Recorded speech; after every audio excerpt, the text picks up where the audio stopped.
let us over trap beats. The Fixx is saying, ooh. DJ Focus, tell him turn you up. Ooh. DJ Focus, tell him turn you up. Ooh. Welcome back, DJ Focus, Dice Gamble. You tap back into the Fixx, your source of faith-infused hip-hop, R&B, and poetry. It's time for our spiritual detox. And listen, we got a talented rhyme spitter on with us today, man. I was just telling them off air. I was like, where you been at, man? I feel like you ain't made enough music in a while. I know he came out, man, and he had a lot of us DJs like, who is this guy? And, he made a project that was amazing, man. It was, testimonial and listen, street ministry and everything in it. And then he kind of, I don't know. I guess he's going to tell us today where he been at. But listen, without further ado, the super talented Cory. What's going on, bro? What's happening, man? Yeah, it's a pleasure. It's an honor to be here with y'all. Thanks for having me. For sure, man. How you been, man? What's going on, man? Like I say, I feel like you've been, what you do? You went off and got married or something on us and you ain't tell us? Nah, I got married in 2015, so I was married before I dropped the project, man. Okay. But yeah, when I dropped Blackout, like you said, a lot of momentum, and then life just came and hit me super hard, man. Entered depression for the first time in my life. I've always been a dude that's always high. And so depression came, smacked me in my face, man. It really took me out. I didn't even realize how long it was that I was in it until my wife and my pastor called me out of it. But it was like a year and a half. I didn't know what it was, so I couldn't call myself out of it. I just felt my life just on the decline. And then on top of issues with producers, and there was just a lot of stuff that it just kind of took me out for a while. I had to refocus, build my faith back up, go deeper in my relationship with God, build in my marriage a little bit more and stuff in community, and go back in. So that's why so much of a hiatus from your boy, but glad to be back in it and dropping some new music. When you were in that that place for a minute, did you feel like what really kind of got you there? Because on the outside looking in, it seemed like you up. You know what I'm saying? You make a hot project, you up. Like what do you think really caused you to kind of go into like that sunken place for a little bit? Man, work was a huge part of that. I think real community at the time, because I just recently helped plant a church in 2020. And that started in 2019 when we started gathering and getting people around. But it's about the end of 2018 up until like the middle of 2019 is when this depression and stuff started. And so I would just say a bunch of different factors around me, but a lot of it was work, man. I had a boss. Didn't feel like the Lord was calling me to leave my job. I was working for a Christian nonprofit. Didn't feel like the Lord was calling me to leave my job. But the boss that I had, he was just super, he was pushing me down, weighing me down. He had a thumb on me. Was blocking promotions and lying on me, and it was a bunch of stuff. And I let it get to me. That's what ended up happening. I really let it get to me. I didn't trust in the Lord like I should have, and really just let that on top of everything else. Because it's not just one thing. Everything else starts happening around you, and I just let it all cave in on me. Did you seek some counseling or some therapy in that process? Oh yeah. I went. My wife just came in and she was like, babe, this is depression. Like, you were depressed. And I'm like, really? Like, this is depression? She like, absolutely. So I went and I met with my pastor. I asked for an emergency meeting and sat down with him and just kind of spilled everything. It was like, this is what's going on. This is how I've been feeling.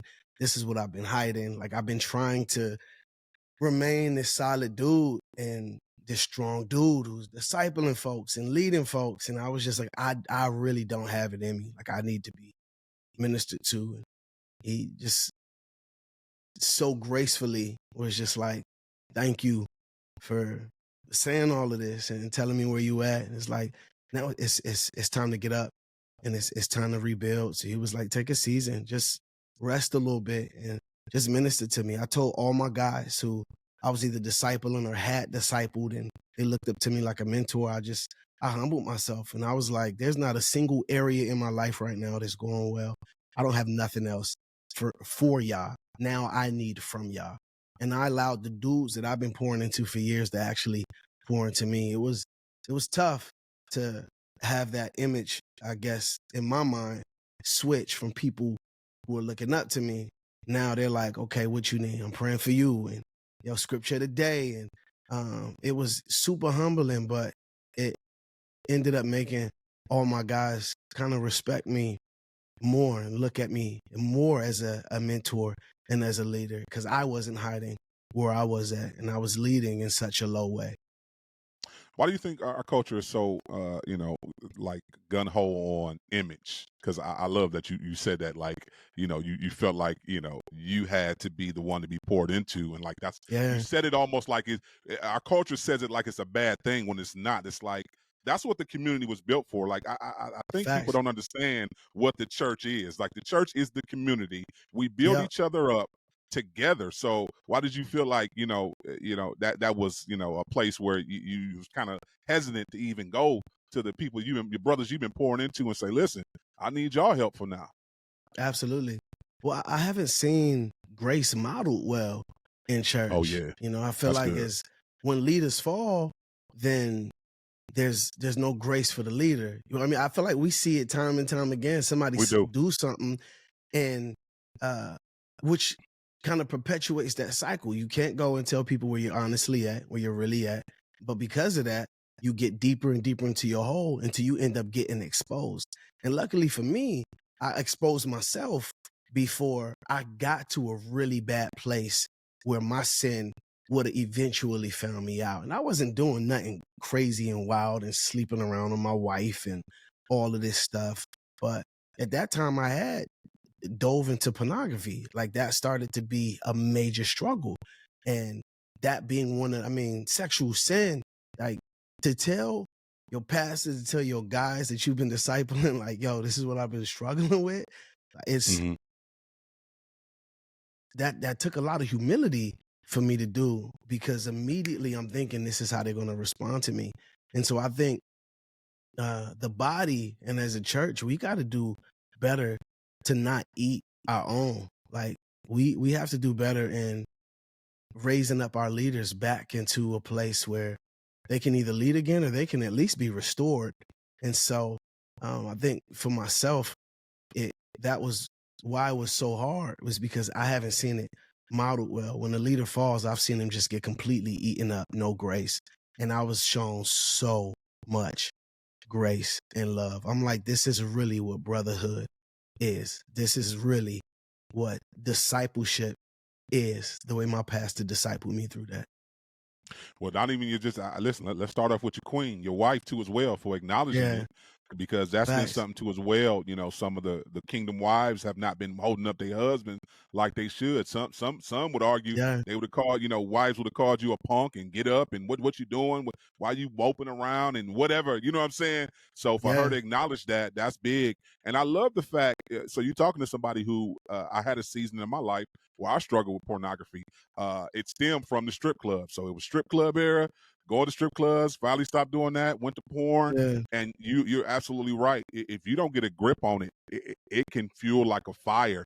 And grateful, like you said, you didn't go out and cheat on your wife, but eventually that's stuff running through your mind, because you're seeing all these images every single day of all these women. And it's not fair to your wife, because now even in the bedroom, you might try to have her do something that you've seen nasty on some video that totally, ain't got nothing to do with nothing. Now you still living that fantasy of sleeping with that woman, even though it's your wife. Yep. So that's real, man. Listen, y'all see what this convo doing, like, man. We have a great convo with my brother Cory R. We got to go to a quick break. We coming back with more. Keep it locked. You tune into the Fixx. You know the Fixx is in. Culture Radio. We're not just background noise. We play the music that inspires you, because every song has a story. Christian hip hop and R&B music and talk on Siriusxm channel 154, 24 hours a day. Holy Culture Radio is changing the game. Discussions about faith, arts, vocation, and education. We talk about the real issues that affect our communities and work together to find solutions. Join the discussion at holyculture.net and be heard. Welcome back, DJ Focus. You tap back into the Fixx. your source of faith-infused hip-hop, R&B, and poetry. Still got our brother on kicking it with us, Cory Ard. So come on, talk about it, Cory, man. We celebrating 50 years of hip-hop this year, man. This genre that we love so much, man. So I got to ask, I always ask, when was that hip-hop moment for you, man? When did you fall in love with hip-hop? Like, what was that track that you heard for the first time and you like, nah, this is it? Okay, so what's crazy is I ain't never want to rap. Like I wanted to be an R&B singer. No, you didn't. No, you Big didn't. You wanted facts. to be really.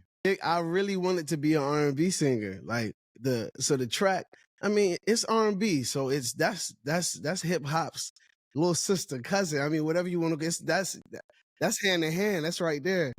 And so the track for me was Candy Rain by Soul For Real. That's what did it. My grandma used to pay my brother and I to sing that song for her friends. So her friends would come over, she'd be like, Cory and Michael, come here. You know, sing, and we'll give you $1. And we'd be in there like, my love, do you? Like we'd be rocking and we get money. And so that's what it was that. And then growing up, Jagged Edge and 112 and I mean all of that stuff, but hip hop specifically, man, it's funny because like the first CD that I actually owned was the Missy Elliott CD.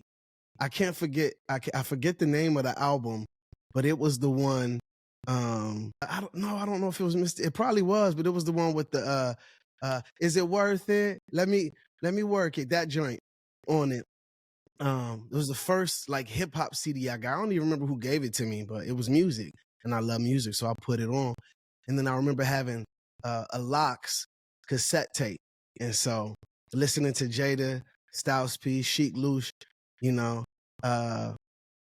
what was that? The LOX is back now. Show a little love now. Bump it in the club now. No, we ain't. I remember having a cassette player and just bumping that joint nonstop. So I feel like there was a few moments in life from the R&B to having CDs and being given CDs and cassette tapes to be able to listen to growing up that kind of encouraged the hip hop in me a little bit.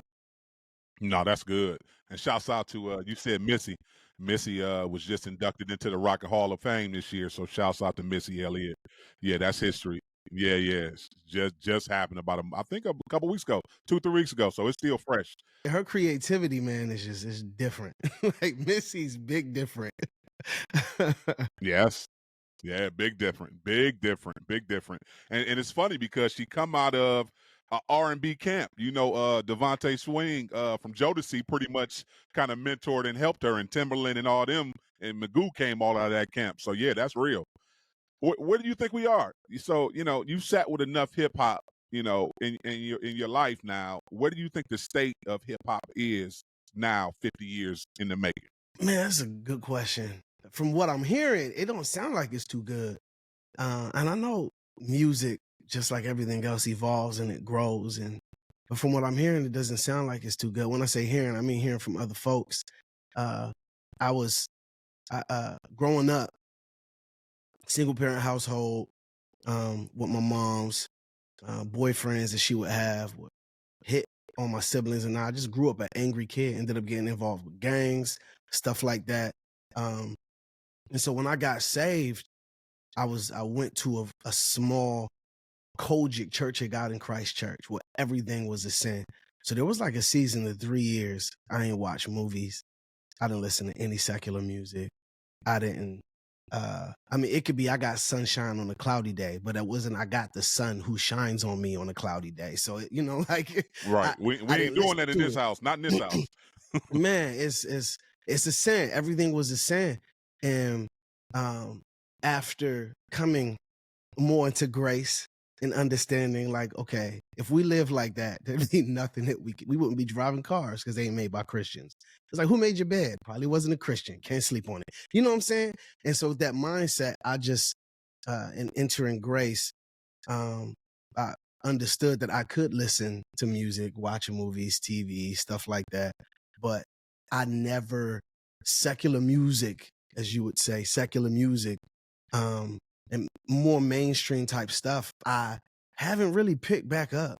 I'll listen to some older stuff to reminisce. It's like, this is what I listened to in high school and R&B, older stuff. But some of this new stuff, I'm probably the wrong person to ask this question to. Is it don't relate to me. Like with Lil Baby and Drake, all them, like, people love that stuff because of the style, and I don't know why. It just don't relate to me. And I don't want to listen to nothing that doesn't relate to my lifestyle. Nothing that they talk about or live or do relates to me. So I don't listen to it. It ain't even about the sinful stuff they talking about. That's a whole different conversation. For me, it's a simple fact. It don't relate. So my post on what actual hip hop is, I'm probably the wrong person to ask. I'm honest. No, that's good. I appreciate you being 100 with that, because I think the listeners will want to know, then, where does that discipline come from? Because it takes a certain type of discipline to not listen to the music that is playing constantly on all the radios. You can't go nowhere. You can't even go to a sports event without hearing, you know what I'm saying, hip hop. So, like, how do you have that discipline not to, listen to that and just stay focused on what you want to, consume and put in your spirit? Because I think it's a spiritual component to that. It has to be. Absolutely. Yeah, I think for me, it's not that I don't listen to anything that's not Christian. It's the majority of what I listen to is probably Christian. And so if I do cut on something that's old, like the other day, I was a T.I. line hopped in my head, and I turned Bring 'Em Out on, because I'm like, oh yeah, I want to listen to that. I want to listen to the line. I listen to it and I'm jamming. And I remember the lyrics, so I'm rapping the lyrics and stuff. And so I'll still turn some stuff on. Like Drake drop a project, I may listen to it one time through just to see, like, okay, everybody's saying it's dope. Let me listen to it. But you don't be impressed. That's funny. He say, I listen to it one time through. I ain't impressed. Oh yeah, I'll listen to it one time through, and it's like, okay, cool. If it was good, it was good. If not, then it wasn't. Or I just move on, because what I want to consume, like, I didn't consume that. I listened to it, and I'm sure some people will be like, well, it went in your ear gates and your eye gates. And it's like, come on, bro, chill out with all of that. Like, I wasn't feasting on that Drake, but when the new Trip Lee, I'm eating that up. I'm listening to that stuff. I'm listening to it night and day. You know what I'm saying? That ain't even fair. That project ain't even fair, man. Shouts out to you, Trip. I know you listening to. That's a cheat code. That's a whole nother thing. Boy. And Trip, that's he one of the GOATs right there. One of the first Christian rappers. Cash of Christ. That was one of the joints. Like, when I first got saved, I listened to that same song probably 1,000 times. I'm not lying. But yeah, I think discipline-wise, it's just I'm choosing to feed and to really feast. If I'm consuming it and it's going into my heart and and I'm memorizing this stuff, it's like that's what I want. That's what I want coming out of me. That's what I want to be thinking on and dwelling on. And so it's just a choice. Like, we don't choose to wake up and put clothes on. We don't choose to eat. We just do it. But with Christ, it's like we struggle with everything. I'm trying to do that. It's just like, just do it.